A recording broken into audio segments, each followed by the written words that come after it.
Welcome to the Learning Pines YouTube. We hope this video helps. You begin by getting core permissions and the right app so Assistant can access your voice and context. Sign into your Google account, then enable Assistant in Settings.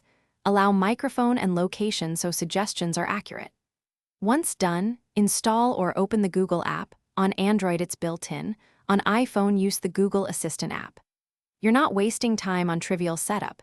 This lets you treat Assistant like Siri with hands-free wake, personal results, and device control right away. Next, configure how Assistant recognizes and responds to you so it behaves like Siri. Set up voice match and train a trusted voice model. This improves recognition and protects your info. Then customize routines and default apps for music, navigation, and messaging so commands map to habits. Make sure to link third-party services in Services and adjust Assistant voice and language.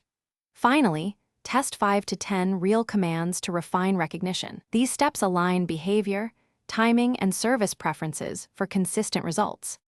Finish by fine-tuning routines and privacy to match Siri's convenience. Build multi-step routines for common sequences. Navigate home, then play a playlist, and assign quick phrases. Make sure sensitivity, personal results, and activity controls suit your needs so responses stay relevant. If Assistant misses commands or won't wake, restart the device, retrain voice match, and clear the app cache.